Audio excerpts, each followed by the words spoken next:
Hello again for one more Women Who Care Live. Today I have two amazing women who live in the US. They are Heather Hoover, plant medicine practitioner for more than 24 years, leader within the Santo Daime Church, mother of three. She has supported children's programming and women-centered initiatives in her community, works as a lead integration specialist in psychedelic-assisted therapy, and is pursuing a master's in clinical mental health counseling. She explores the intersection of plant medicine and conscious parenting. Yes. Welcome, Heather. It's a Thank pleasure you to so have you much. It's a here. pleasure to be here. Yeah, to share this space with you all. Thank you for having me. And we also have here Belinda Tan, PhD, physician scientist, co-founder and co-CEO of People Science, expert in digital health and decentralized clinical research. She focused on advancing evidence in psychedelics, wellness, and food as medicine. Former co-founder of Science 37, trained at MIT and UCLA, and leader in inclusive, scalable health search. Welcome, Belinda. Thank you. It's an honor Thank to be here. Thank you for this opportunity. Yes. Psychedelic Parenthood community. It's dazzled by your work, your trajectory. So it's a pleasure to hear more of your experiences, your knowledge, your personal wisdom, because you both have remarkable careers in your own areas, but you're also caregivers, you also nourish your communities, you're also moms. So this space here is also to celebrate all that, not only our professional careers, they are, of course, they are amazing, but also to celebrate all the care you give to the world and all of the challenges and sweetness that you encounter in your own paths. So I'll give a start with Belinda for us to hear a bit of her story and how is it to be a scientist, CEO, mom. How's that? you. Thank you. I'll begin by saying that I've had this tremendous opportunity. I originate from Asia, so I was born in Malaysia, from a culture of Buddhism and a spirituality that I wasn't quite aware of until my adulthood. So I moved here when I was 4 years old to the United States without speaking any English. And over the decades of a journey of, being a an immigrant, in this country, and also being raised with values of my parents, who really wanted me to be a capable woman in a modern world who could care for herself, and not be dependent in a way that was harmful, on others. It really cultivated that strength in me. And I would say I spent the first few decades of my life really owning and wearing a divine masculine because of that. And I've been trained in Western medicine. I'm a practicing physician, and then also landed into the world of building companies in the technology Silicon Valley space, which is a very powerful space with a particular type of energy that is also very masculine. And what happened in my journey of building companies over the years was a moment that I now reflect back on as in my 2020 rearview mirror as a moment that offered a gift to me that I did not know that I would need nor want. And that gift was an opportunity where I had overnight, basically my role shifted. So the power and control over a company that I helped to build from ground up shifted, where I was no longer part of the leadership and no longer part of the organization. And that was a tipping point for me. And at the time, my son was 1 year old. And I'd gone through that whole first year of his life living this fast-paced, basically tech startup mindset and lifestyle. And that moment that shifted for me was when I realized I was holding so much in my body that was telling me this isn't right for you, Belinda. And I didn't realize it because it was just kind of what I'd always grown up experiencing, coming into this country, not knowing the language and just kind of pushing through. And it was a moment where I had this, it almost felt existential for me. I had this beautiful 1 year old and my partner, who was also my business partner, we were both experiencing this, but I experienced it in the way where I needed to go back inward and really discover who I was.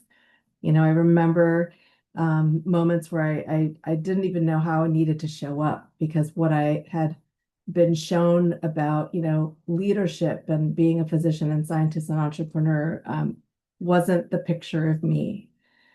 So there's a part of me who I'm so grateful for. She's the part who puts herself back on her 2 feet after falling down and scraping herself all over and just keeps going to get things figured out.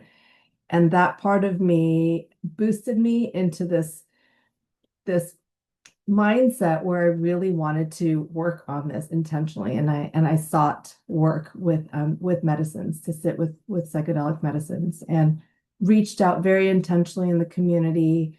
This was in 2019. I attended the MAPS Psychedelic Science Conference that was in Austin, where Heather's located. And it was still a pretty small meeting at the time, and had such incredible moments of connection with people there where I could feel it was calling me in, to learn more. And in addition to it, piquing my curiosity in terms of a career path, could I do research and, provide some kind of contribution into this space? What about medicines and what it could do for me? So within that community, I was able to network and eventually found opportunities to sit with medicine in ceremony and in groups. And that was such a pivotal moment where I could really start to feel the medicines brought me back to community. And what continues to nourish me as a mother, as a partner, as a business person, as a friend, as a community member is community. When things come up for me in my everyday life. In fact, today I was talking to my therapist and I was shedding, all my grief about some horrible things that I'm feeling and experiencing. And then I said, you know what, I have so much community that I can lean into, and it doesn't feel bottled up. So I will say this has been a tremendous gift, and it continues to allow me to show up the way I am today, to tell these stories, and to really believe that, we are interdependent human beings. And in the life that we all lead, that is so digital and so disconnected at times, and moments where we forget, like simply being together in person and feeling the energy of each other, how much value that brings. That's been a tremendous piece of what I've become to really understand of what is community and what are the needs of me as a human being. And certainly, my children are still young, and how I have to figure out where in our society I can continue to nourish these values that I've grown to learn, through medicine work. That's been a big part of my work today too, as a mother. So I'll take a pause there, and yeah, thank you. Mhm. Very, very nice to hear you. And as I was hearing, my thoughts were, how's that possible to be an entrepreneur, a scientist. For me, they're both worlds have some tension in it, some rationality in it. The masculine, not as divine masculine as you said, but sometimes rough spaces, rough relationships, uh, standards, very high standards. And how is it to inhabit these spaces being a psychedelic person, so to speak, being taught by plant medicine, by psychedelics? How is that for you? I often will state, you know, just share with our teams, share in business settings how I value certain values I would say are core to what I've learned from plant medicines in order to be able to do what I am doing. Tabata, so you're calling out, the culture of medicine, of company building, of science. And ultimately, what I try to do, which actually ends up being quite simple the more you do it, is showing up and modeling exactly who I am and how I am. And in the business world, I will say, you know what? I've got a preschool event at 3 o'clock, so I can't do calls after then. And, being a mom and having the courage to say that, I think I've reached a certain point of my career. So I'm not in my 20s yet. I'm anymore, I should say. I'm 51. And at this stage of my career, I've done enough that I can actually have the courage to say it and not be as concerned about what narratives are out there, that I've just shared. And what we found at People Science, so this is the third company that my partner have grown and scaled. And our team is incredibly diverse and it's primarily women. And we didn't do anything actively to seek women to hire. It's been this organic growth because of who we are and how we show up.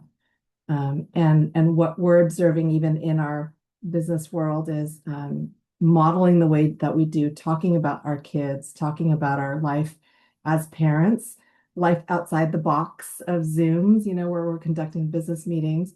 It's lowering that threshold for other people to also feel invited to share and to engage in those conversations. So I believe that's part of it too, is telling the stories and showing up and modeling in that way. And I also often talk about the beautiful and ever present, dynamic of the yin yang, and how that shows up in all ways. And I definitely, I would say, there's a divine feminine in a lot of how I do things. It's not as direct perhaps, and it's much more around relationship building and patience and really valuing that connection. And I would say the medicines have taught me, to have faith that if that feels right, that is right. That is the way that those are the tools that are right for you, and this is the way you show up and keep doing what you're doing. And those are messages that I've gotten, in some of my meditations. Nevertheless, it still continues to be quite dominant in terms of that rough, sharp edges culture. And what I have experienced is I can feel it more in my body. I think I've learned to listen to my body more. And that's been something I've evolved over the years sitting with medicines and listening to that to tell me this doesn't feel right, Belinda. Whether or not it's a business relationship, whether or not it's some topic that comes up. I think really learning to understand the embodiment, which, so much of what I've done historically is really just cerebral. That's been really valuable for me as well. Yeah. Thank you. And about motherhood, how motherhood inhabit all of this lifestyle, your time? How is that? And how do you embrace all of these challenges and sweetness of motherhood within your life, within uh, the entrepreneur, within the plant medicine person? Motherhood is such a blessing for me. I almost missed this boat. I've become a mother because of so much science, and I'm grateful for that.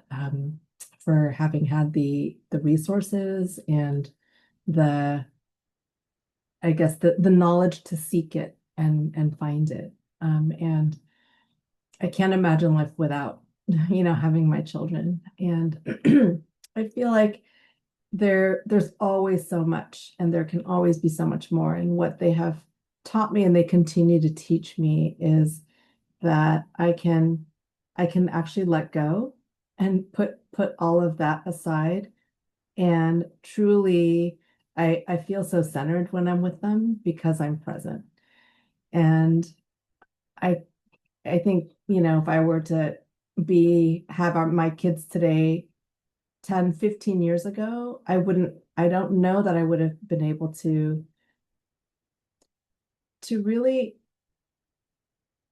capture and integrate the lessons that I'm getting from the plants. There's has been so much life experience that I've had to date that has allowed for me to parse through, where those priorities are. And also, a big part of it, these are the lessons of letting go, and being present, and continuing to be in awe of all the micro moments of our kids. And that's what they provide for me every day. So I feel like, in the work that I've been doing with the medicines support over time, it's bringing me back to, it's about the community. It includes your family, and it's all here. You have everything that you need here, and love it all and let it nourish you. And that's been a powerful message for me the last couple of years is, you don't need to keep seeking and looking elsewhere. Everything is here, right here for you, Belinda. Yeah. Great. Thank you very much. So, Heather, would you like to share a bit with us about you, your story? Sure, thank you. And a lot of things that actually Belinda was sharing, I was like getting little like, yes, like a little notices of like, yeah, the community piece. And then I'm also 51 too, so at a certain point in my life as well. And for my story, regarding all of this, I actually, I come from the East Coast. I come from New Jersey. I moved out and I've been in Austin since 2002. And I had been seeking some little bit forms of spirituality, some Eastern philosophies, but I hadn't really found my connection. And then I did meet the plant medicine through the Santo Daime, and I was 27 at that point. So for myself within like this, I became a mother in this, and I raised my children in the entire growth of myself through that process. So it's like I had in a whole family, and that incorporated actually a lot of elements because years ago in that time period, it was a little more risque to have a family and be with like plant medicine in the US, it was a little more underground, right? So there wasn't, and so how to raise your children in a way that, it was of course part of our entire life, the way that we were living, because the one piece that Belinda really spoke out that I was like so agreeing with was the community. And so for myself, we were raising family and then more families together. And then how do we do this and really, really leaning on each other to have our motherhood and go through our understandings and how do we balance our life and how do we be with medicine and at the same time be a mother and take care of our duties. And of course, I was also always involved in the professional world as well. And so I've always been juggling lots of hats. And I think the older I get, it's like I have realized the essence of like some of the maybe the energy places I had put before. I am more relaxed in terms of like the narrative of the outer world and like how that is affecting me. I also agree and feel that really resonant at this time in my life where I'm more at ease with who I am and my direction in life. And I do give so much gratitude for all the work that has taught me that. And so it's, I've had a chance there for that growing in my 20s and like my 30s, my 40s, and into my 50s, working in community. And then not only being in the community, but also helping hold the community. So that was a lot, while I was like raising a family of like navigating, keeping harmony and keeping people empowered and keeping not just a hierarchical kind of energy, but where people really felt supported and heard and understood. And through that, teaching me so much about my own self-worth, about my own ability to like show up and be like, I have my place. It's not any greater, it's not any smaller, but I can see you and you've gone through a lot and I've gone through a lot. And we can like, hold that together. So definitely that was a piece in motherhood. And so within the community, it felt really important when this wasn't like a typical thing to find in the US of communities of plant medicine to then cultivate places where the children had a space to come and play and have Christmas plays for them and teaching them and understanding about nature and spirituality and connection with also understanding that they'll grow to be their own person. I have 3 teenagers now and my oldest is in university.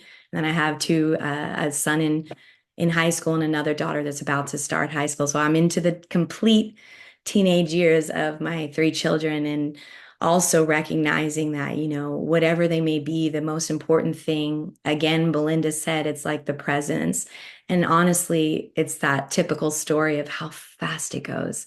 Like, I cannot even believe that my babies are already out in the world. And the most important thing I could do for them at this point is I can't keep everything away from things that might stress them or might challenge them, but just knowing that, I believe in them and that even with the path, that there's no attachment with that, like that, whatever they want to be in their life, that I'm here to support that. And I think that's even that piece of myself being more like, that's the example, it's kind of, again, what was mentioned earlier about like how to show up in the world.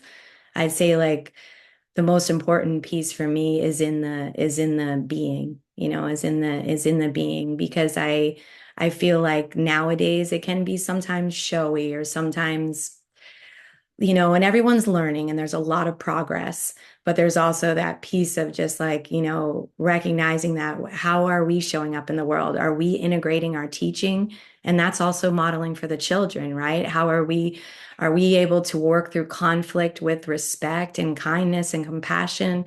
Are we able to hear each other and really work for that harmony? Are we able to recognize our own gifts and others and like recognize where we also need to step back and take space and have boundaries? And so like I feel really just so grateful for all that I've experienced in my life through this path. And it's been challenging at times where I was like, I don't know how I'm doing all this.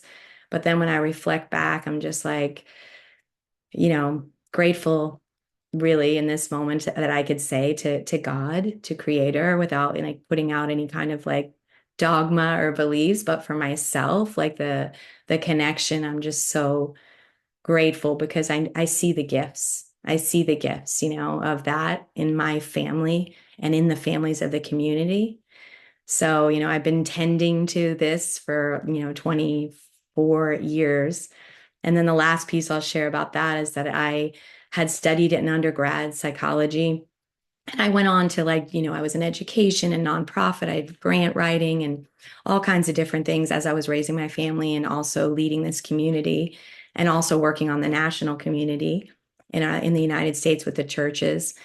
And then I came to a point where I was like, now the children were getting older, and I was like, I want to serve in another way. And so I had this calling to go back to school, and I was like, maybe I'm too old. My children are going to university. What am I thinking? And then it was like, no, this is the message, right? When you're sitting and you're really listening.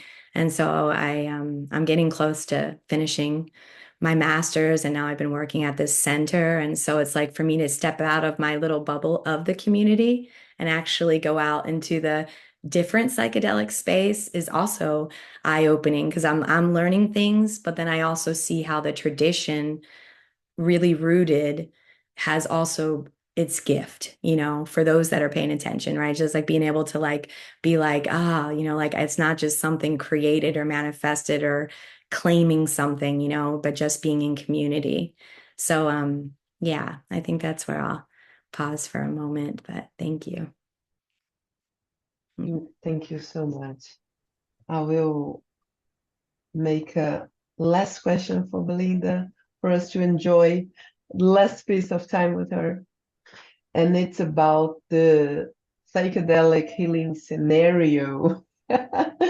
Maybe not so, not a small question, but I'll give you as much time as you have to respond about that. How do you see this psychedelic healing, psychedelic wellness scenario today, and how could it be improved or build more community around it? Mhm. I look at it from the lens, inevitably, I have the lens of a scientist and a healthcare provider, and I see such a challenge with trying to meld into our existing system the ways that I have grown to believe are really critical to allow for the benefits of these medicines. And even with the single notion of community, when you think about how, typical treatments and interventions are provided for in our Western society in terms of how they think about scaling, there's less on what happens next. Where do you land? You've received your treatment. Where do you go next? What do you return to? And that's fundamentally such a disconnected way of how all of this is rolling out.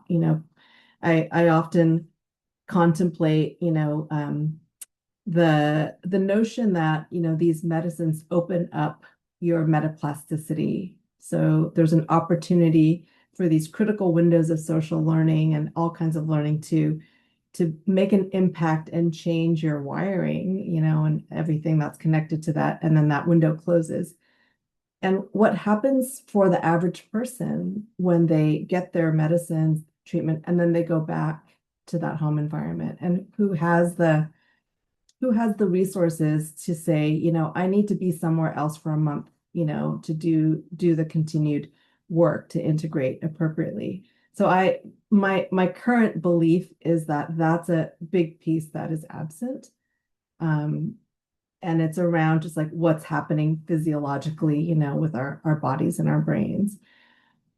I do also have optimism where a lot of human societies over generations and generations globally have had the ability to organize around support, and these are faith-based, whatever that faith, spiritual practice, something that is kind of deep in all of us as human beings. And, my background coming from a Buddhist tradition, which is very unique to Malaysia, coming to this country, my parents had no community at all, but they still held on to a lot of those practices and beliefs and shared it with my sisters and me, and said, you can do what you want with this. This is how we practice. And I'm beginning in my parenthood now, and as my grown-up years, to to think about how this continues to be held by me, what I cherish, and how I pass it on to my children alongside my partner who comes from a completely different culture.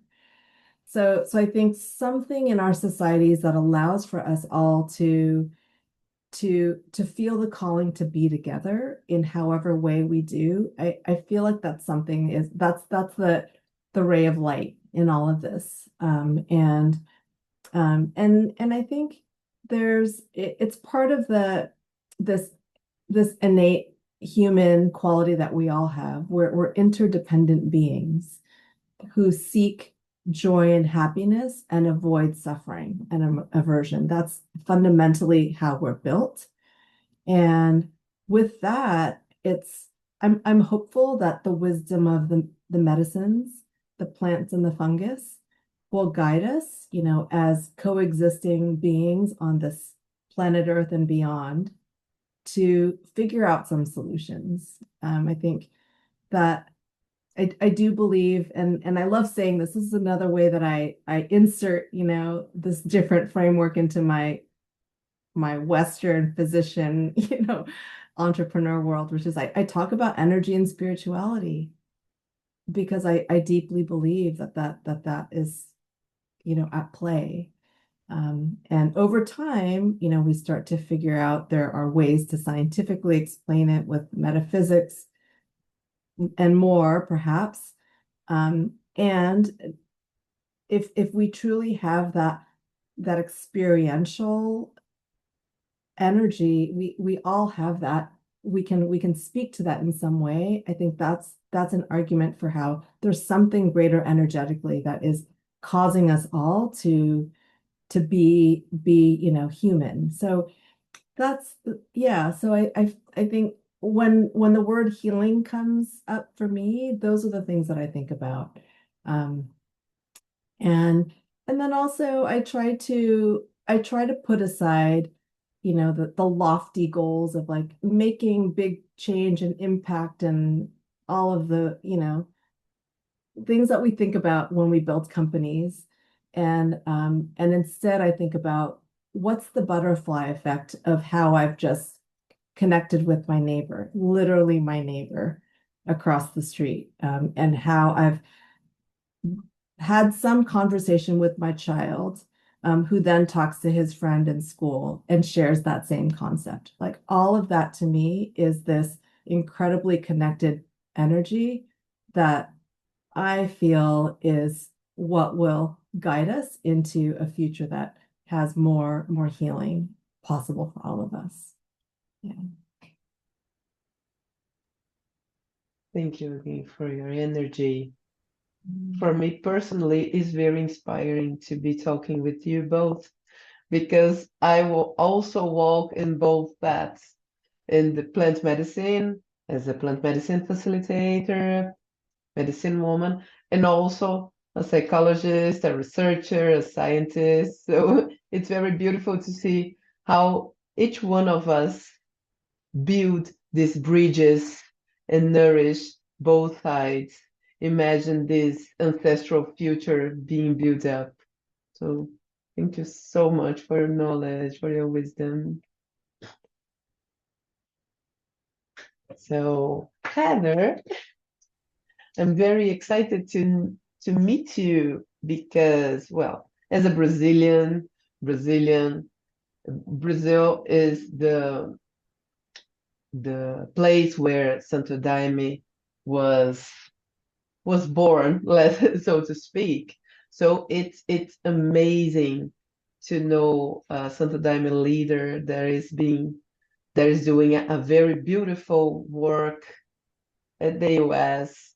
So I would very it would be very lovely for me to hear more about that, to hear about your relationship with Santo Daime and how Santo Daime culture and community also nourishes you as a person.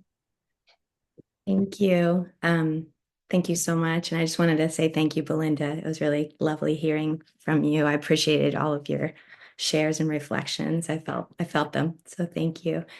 As far, I guess I could say, when it comes to the path like this, it is very personal in terms of, not everything's for everyone, right? And knowing that. And what I would say is unique in terms of many things out there with plant medicine and, ayahuasca and shamans and many, thank goodness we also have, alliances with indigenous communities and making sure we're connected to the understanding of where this really comes from and giving connection to that, right? The importance of that. And what I would say that I like about the Daime that is so integrated into it is a communal experience.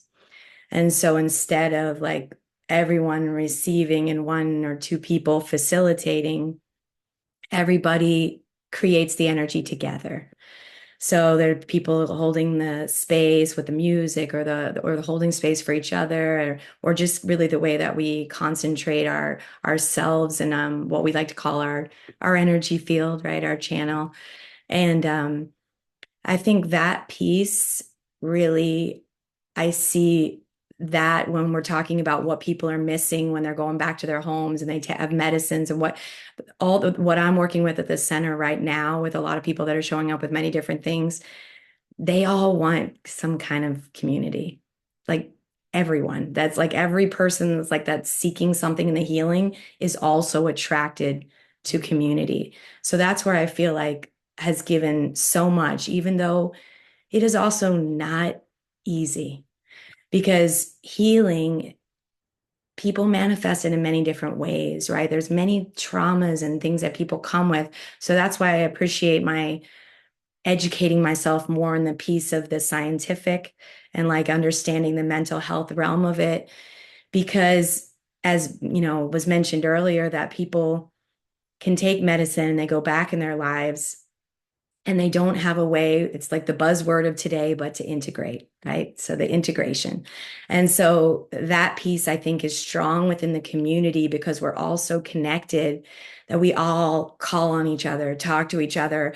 Everybody's like, we're always together, we're always connected. And when people arrive, then we have this relationship and we're careful of the intake process so that people are grounded because it is opening of energy. And so like people need to have that. So I've learned so many things along the way of the importance of how that is integrated into our everyday life, and so like with community, with support, with also time to understand what you're receiving. And the other thing that's a little different about the Daime is some people are like, oh, I go to a ceremony and they and you can have this in the Daime as well, but you have, they lay down or they have this ego death and we have those ego experiences all the time as well. But it's a little more like people are like, how do you experience this so often? How do you keep up with doing this twice a month? Like that's so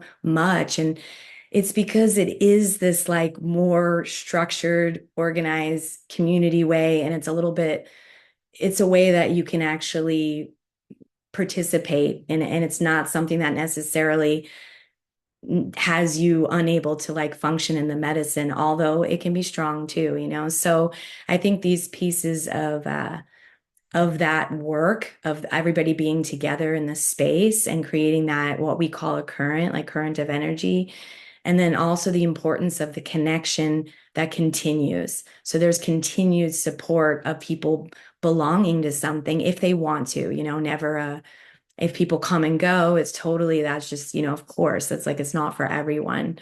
But I'd say that has really, I mean, I can't, the amount that I've received from being in community this close, it has taught me so much about who I am. Like the reflection of each one is just like, and I think that's a piece that I've really grown in over the years is how to hear everybody and how to learn to do that with care for each one, knowing that everyone has their unique story.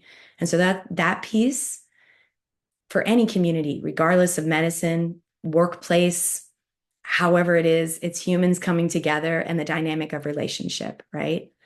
So relationships are so, they bring so much richness. So I'd say that piece is where I've really learned the essence. And then under all that, the last piece I'd say about that is just understanding the importance of the practice in the everyday, like how I connect with the elements, how I connect with being a mother, a woman, like, and a woman in this day and age, and where we're at on this precipice of a lot of the systems shaking, and also honoring and not having to like blame, but then also holding accountability for everything. It's a very fine line that has to be held with firm love.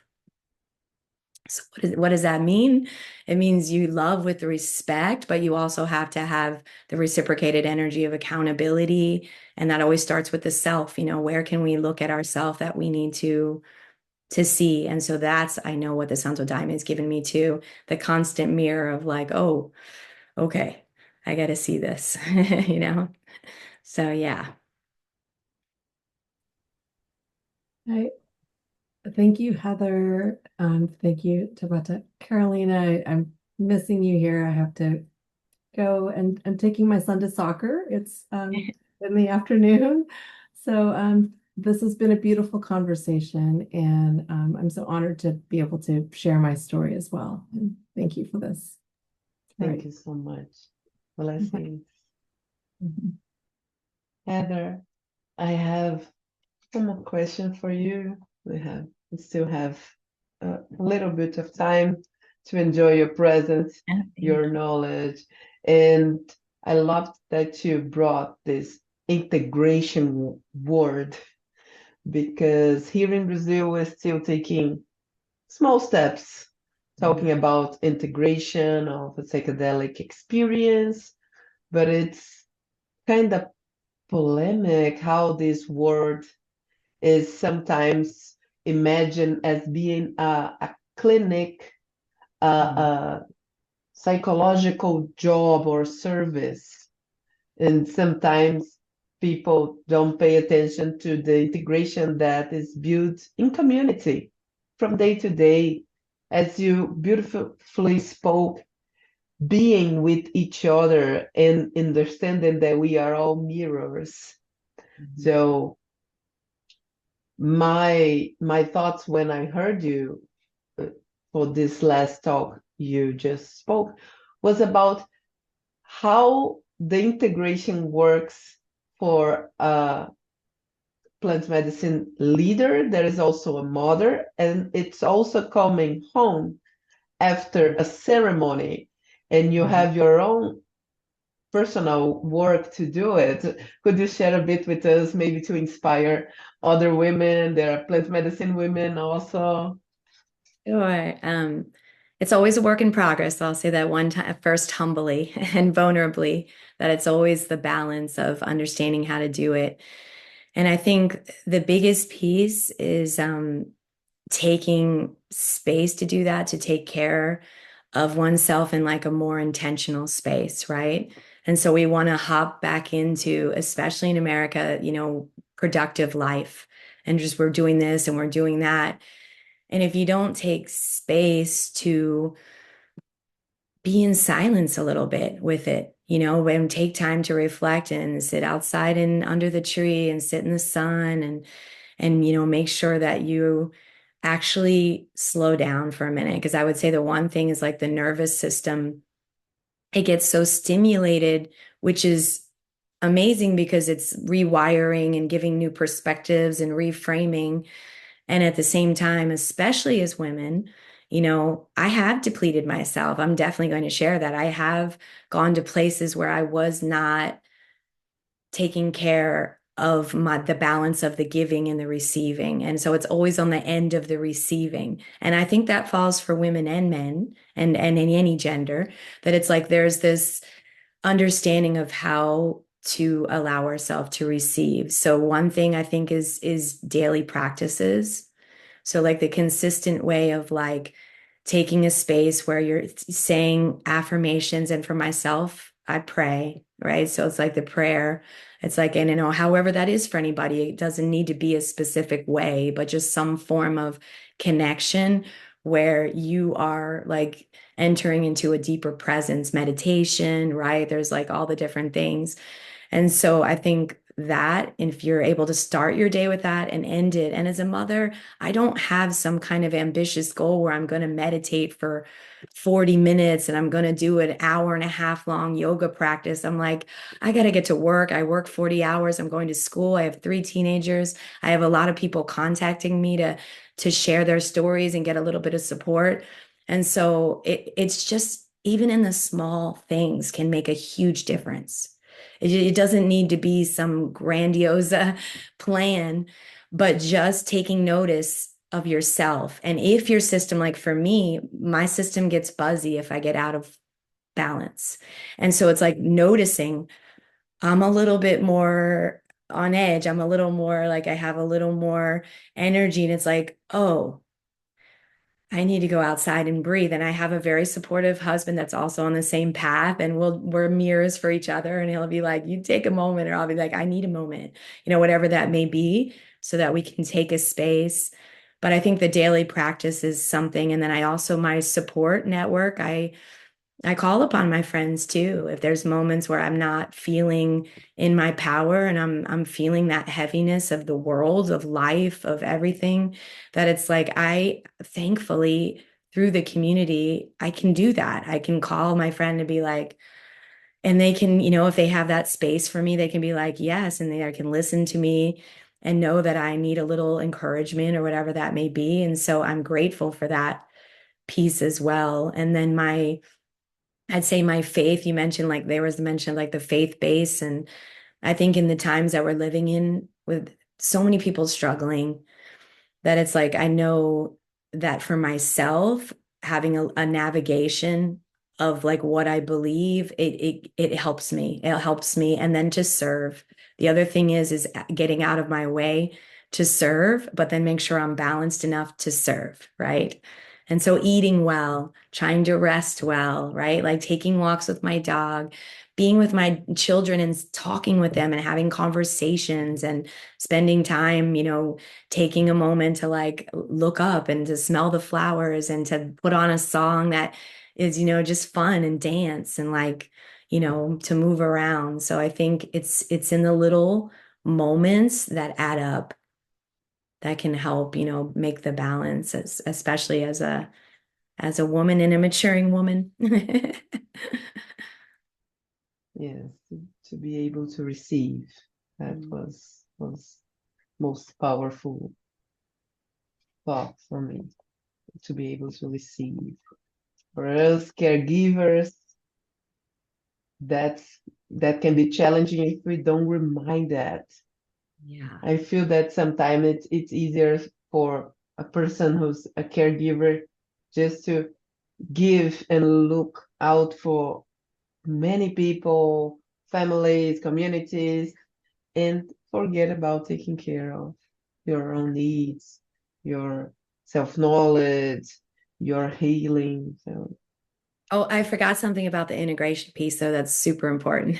This is the important thing to add is that in these spaces, if you're really allowing yourself just to let go and not have control and just like be and listen really, really like what is my inner self telling me? Then when you can receive, like when you can understand, have clarity about your relationships or your work or what you're doing in life, putting in practice those messages. So that is a huge piece of integration. So a lot of people have profound experiences on plant medicine. They have experiences where they experience all these things. But if you're not putting that into practice and making the changes and changing the habits and reframing the thought, changing the perspective, recognizing, oh, I need to eat a little bit better. Oh, the way that I talk to that person, I actually need to like look at that about myself and be like, maybe I can respond a little bit differently. And so if those things aren't put in practice, I think that's another thing that you just keep repeating the same patterns. And so then the integration is also not happening. So there's the receiving and the nourishing, taking space to reflect, taking space to slow down and really tap into how you're feeling in your body in your mind, in your spirit. And then there's the other piece of like, okay, now that I'm slowed down and I'm seeing this about my life, how are you going to make these little changes so that you can really, do the thing to transform yourself and always try and be the better person, right? Have the integrity and show up to the best you can. And when you fall, that's okay too. But then recognizing, all right, what was the lesson that maybe I wasn't totally getting? So, so I just wanted to mention that because I was like, that's a big piece. Put Of into course. practice. Yeah. Putting into practice even the most challenging lessons, because it's amazing to have this spiritual opportunity to be in touch with our own sacred, whenever the name we give it, but to be in touch with that, to be in touch with community, but also do the homework, right? Do your own homework. It's important as well. So thank you so much, Heather, for your time, for your openness since the beginning of our conversations. It was very special to be with you here today. Yes, thank you so much for having me and for doing this work too. I appreciate it. Like having these conversations, like women that care, I would care about the women. I was like, that's amazing. So I feel honored. Thank you for having me. I appreciate it very much and just appreciate the work that you're doing to share this, right? Knowledge of all the different people doing this around and how it's working. So these conversations are important.